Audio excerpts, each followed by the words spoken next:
Video, I'm going to talk to you about 5 tools that I have come across that help me increase my productivity in the last 1 year, and I wanted to share with you guys because I thought it would bring you value. So let's start with tool number 1.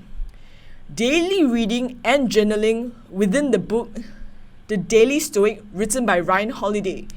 So this is a book I've been pretty much raving about on Facebook, and the reason why I'm raving so much about this book is that this book is basically a 366 days book where you have a page a day that talks about Stoicism philosophy.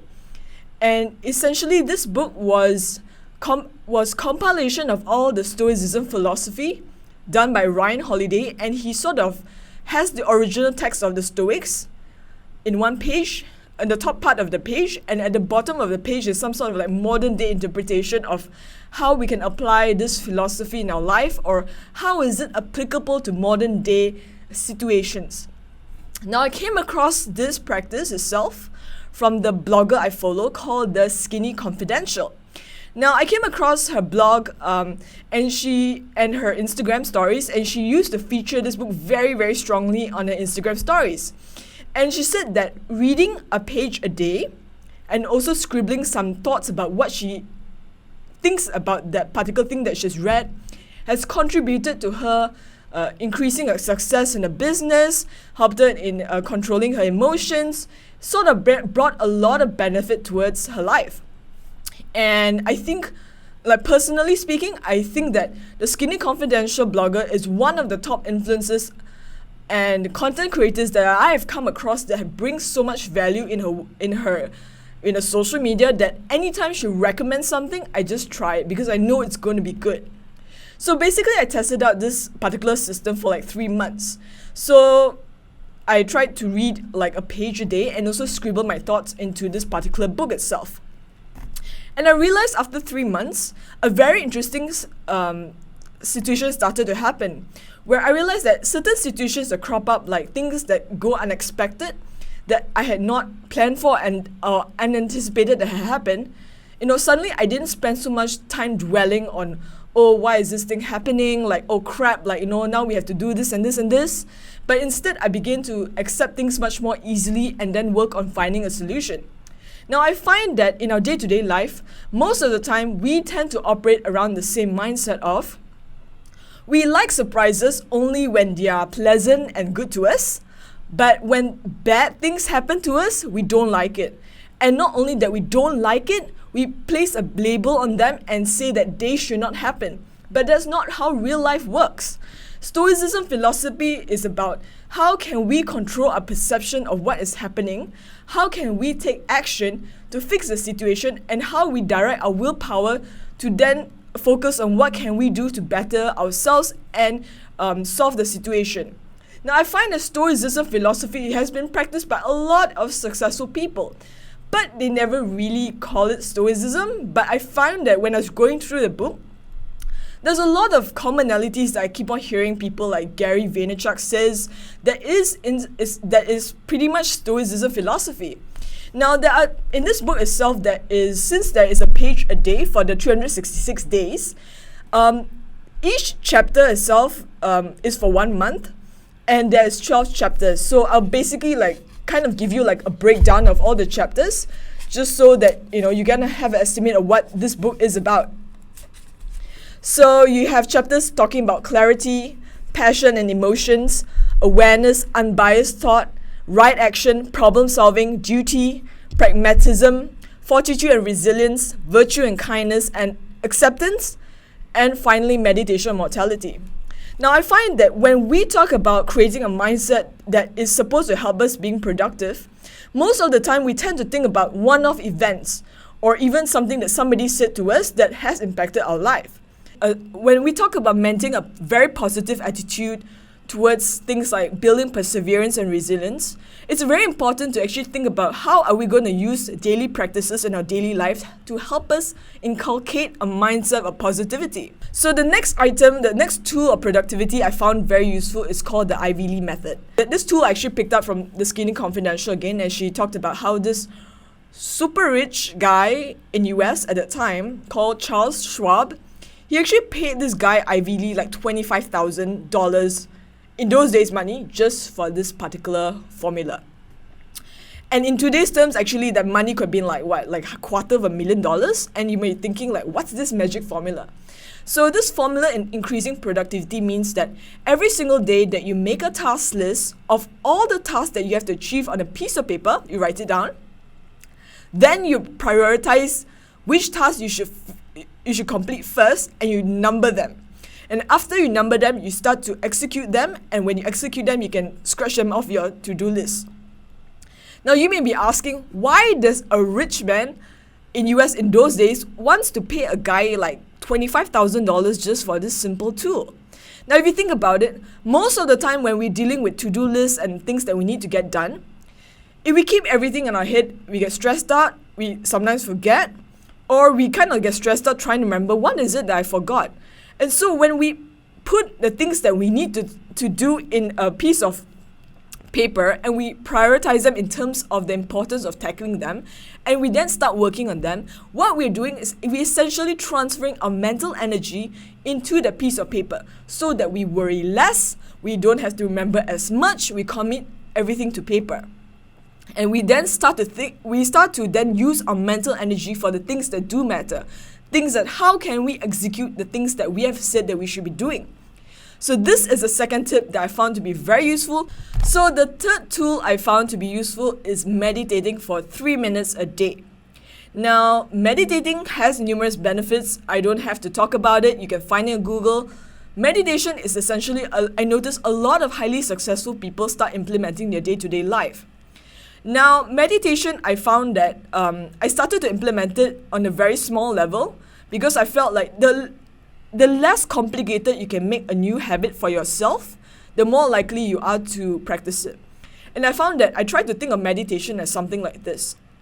I sit down, I set a timer for 3 minutes, I close my eyes, and I just focus on my breathing. And then after the timer goes off, after 3 minutes, then I get on and I go on with my day-to-day life. And there are times I don't manage to do this meditation at home.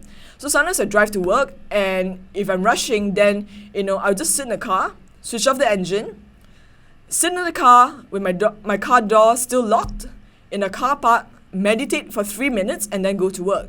And I found that every time that I've consistently practiced a 3-minute meditation practice, I found that my day during that day was much more clear.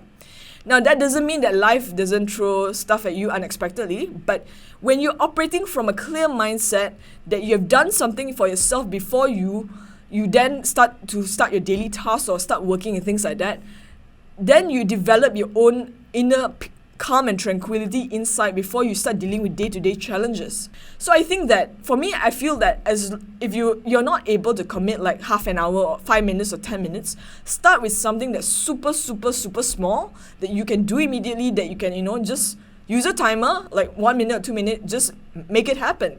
And it doesn't have to be in some perfect location with Balinese water, like in some sort of Balinese gong chiming. And it can be anywhere, as long as you. And I felt like as long as I committed a certain amount of time to meditating, then I started to feel a difference in my productivity. Now, the fourth tool is actually called a work diary.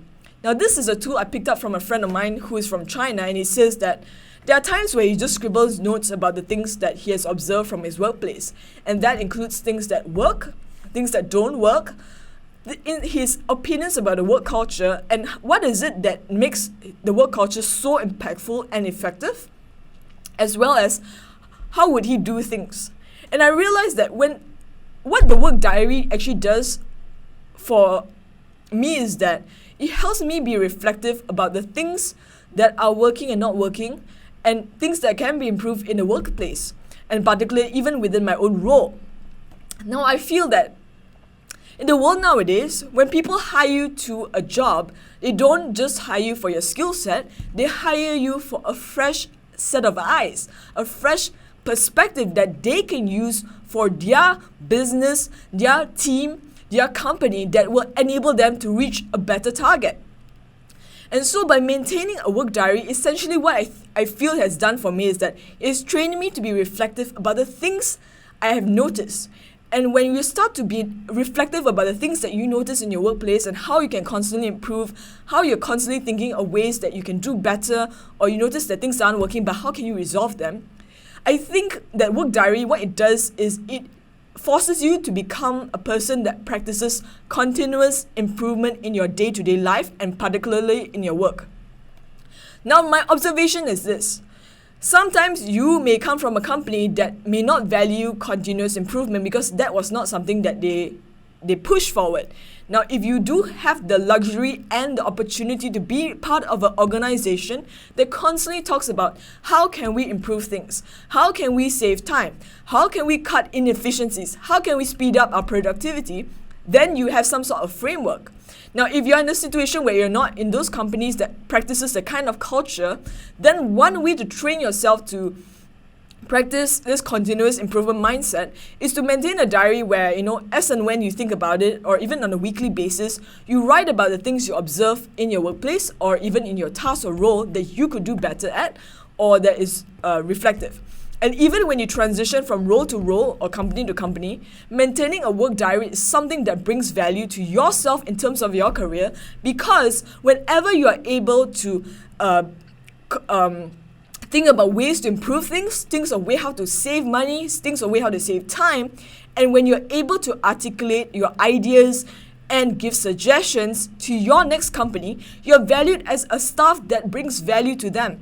Now, most people think when it comes to career progression, they think that yes, maybe they are at the mercy of their boss, their colleagues, or whoever it is that is giving them the rating. And I think it's sometimes, these are the things of life.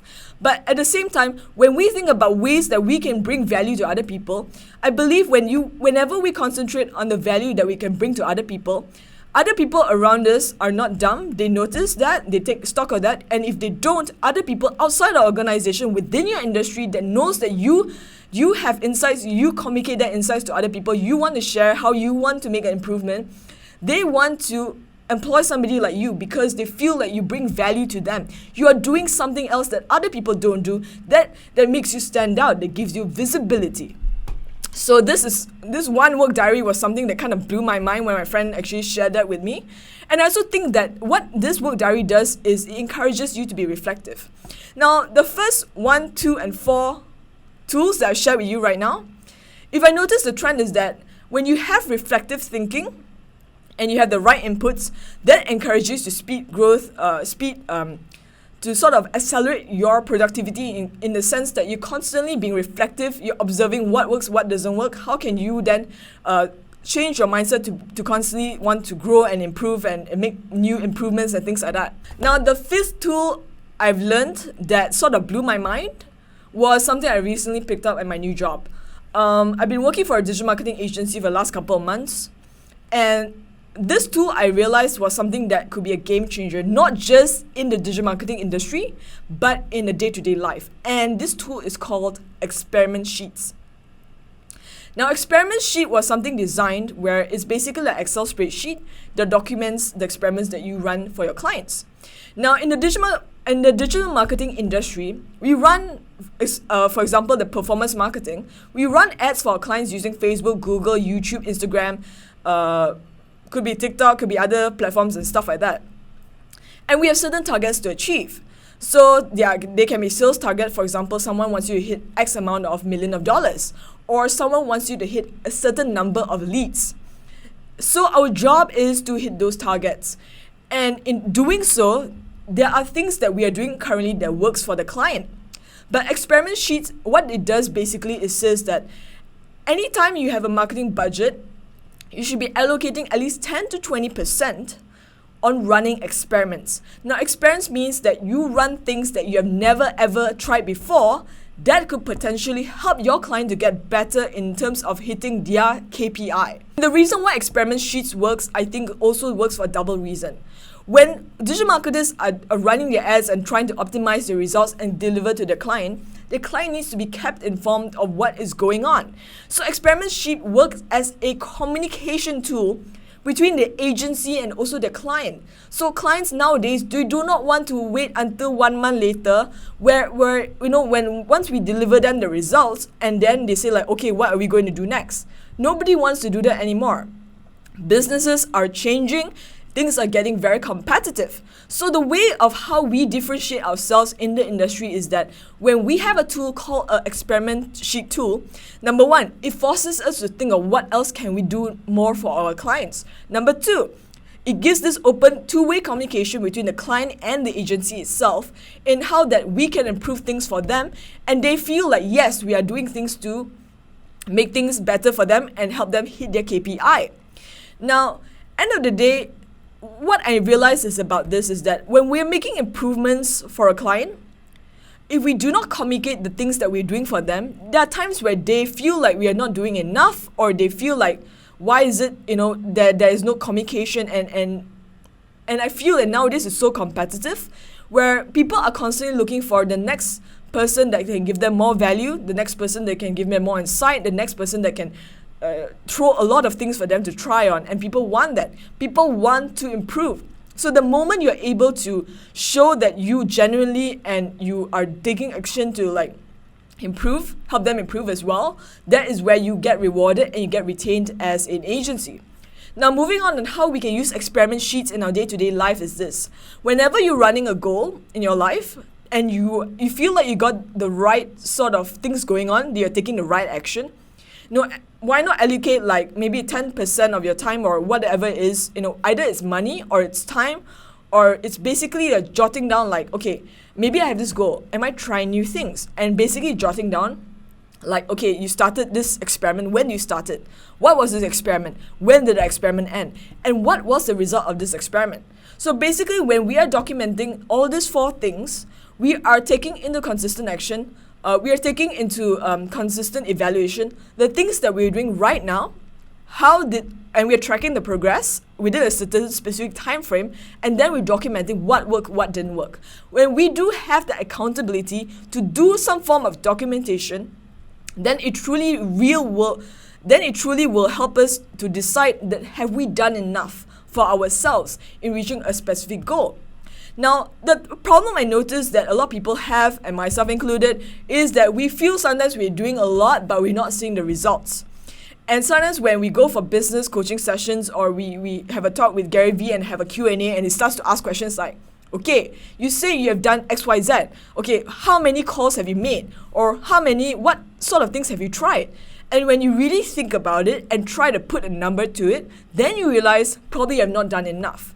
Or in your head, you feel like you've done a lot, but when we look at the facts and figures of what you have actually done, and we start to document them, that is truly how we are able to gain an assessment of ourselves of what we have done, and really ask ourselves, are we doing more, or are we just operating on the same philosophy of doing the same thing over and over again and expecting different results?